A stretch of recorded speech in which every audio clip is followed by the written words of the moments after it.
అందరికీ నమస్కారం. నేను మీ జగన్మోహిని. తెలుగు సౌరభాలు ఛానల్కి స్వాగతం పలుకుతూ భాషా భాగాల్లో నామవాచకము అందరి రకాల గురించి తెలుసుకున్నాం. అలాగే సర్వనామం 8 విభాగాలుగా ఉంటుందని, అందులో 3 విభాగాల గురించి ఇంతకు ముందు వీడియోలో తెలుసుకున్నాం. ఈ విభాగంలో సర్వనామంలో 4వదైనటువంటి సంఖ్యేయవాచక సర్వనామం, 5వది పురుషులకు సంబంధించిన సర్వనామం, 6వది నిర్దేశాత్మక సర్వనామం, 7వది అనిర్దిష్టార్థక సర్వనామం, 8వది ప్రశ్నార్థక సర్వనామం. ఈ 5 విభాగాల గురించి మనం ఇప్పుడు తెలుసుకుందాం. సంఖ్యేయవాచక సర్వనామం అంటే ఇవి సంఖ్య చేత సంఖ్యగా చెప్పబడతాయి.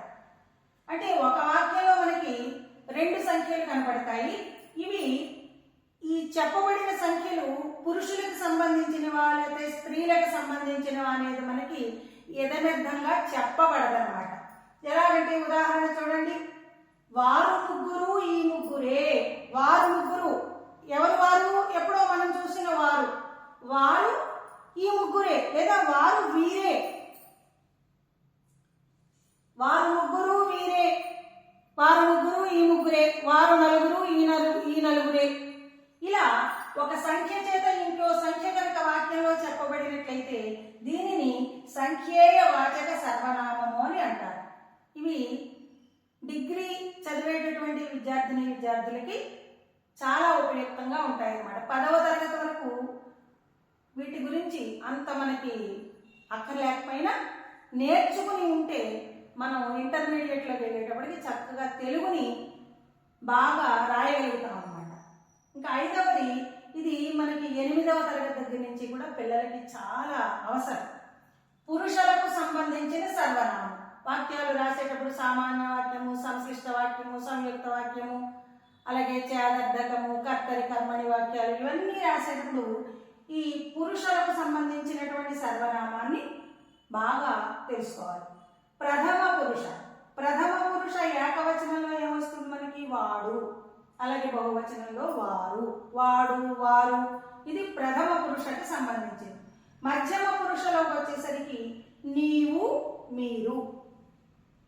అంటే ఇది వేరే ఎక్కడో ఉన్న వాళ్ళ గురించి చెప్తాం. వాడు, వీడు, వారు, వీరు అట్లా. ఇది నీవు, మీరు మన ఎదుర్కొండా ఉన్న వ్యక్తులు అన్నమాట. నీవు, మీరు ఇలా చెప్పవలసి వచ్చినప్పుడు దీన్ని మధ్యమ పురుష అని అంటారు. తర్వాత ఉత్తమ పురుష అంటే నేను, మేము, మనము.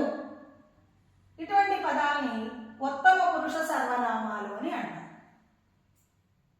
తర్వాత నిర్దేశాత్మక సర్వనామం. నిర్దేశాత్మక సర్వనామం అంటే ఏమిటి? నిర్దేశించి చెప్పేవే నిర్దేశాత్మక సర్వనామాలు. అంటే ఇది అంటే ఒక వస్తువుని పర్టికులర్గా చూపిస్తాం మనం. ఇవి, ఇతడు. ఇది ఇలా ఒక వ్యక్తిని కానీ ఒక వస్తువుని కానీ మనం నిర్దిష్టంగా వివరించి చెప్పేటటువంటివి నిర్దేశాత్మక సర్వనామాలు. అది, అవి, ఇది, ఇవి, ఇవన్నీ కూడా. ఇది తర్వాతది 7వది అనిర్దిష్టార్థక సర్వనామాలు. అంటే తెలిసిపోతుంది మనకి నిర్దేశించి చెప్పేవి నిర్దేశాత్మక సర్వనామాలు అయితే నిర్దేశించి చెప్పకుండా ఎంతో కొంతను తెలియజేసే పదాలు. ఇంత అని నిర్దేశం ఉండదు. అవేమిట? అన్ని, ఇన్ని చాలు అంటాం. అన్ని తండి అంటాం. అన్ని, ఇన్ని, కొన్ని, కొంత, పలు, పెక్కు ఇలా చెప్పేటటువంటి సర్వనామ పదాలన్నీ కూడా అనిర్దిష్టార్థక సర్వనామాలు. అంటే నిర్దేశించి చెప్పకుండా ఎంతో కొంత అని చెప్పేటటువంటివి అనమాట. తర్వాత 8వది ప్రశ్నార్థక సర్వనామం. అంటే కేవలము ప్రశ్నించడం కోసం వాడబడేటటువంటి. దీని మీద మనకు 6వ తరగతి నుంచి కూడా ఒక పారాగ్రాఫ్ ఇచ్చి పరీక్షలో దీనికి ఎవరు, ఏమిటి ఇటువంటి పదాలను ఉపయోగించి ప్రశ్నలు తయారు చేయండి అనేది మనకి ఒక విభాగం ఉంటుంది పరీక్షలో.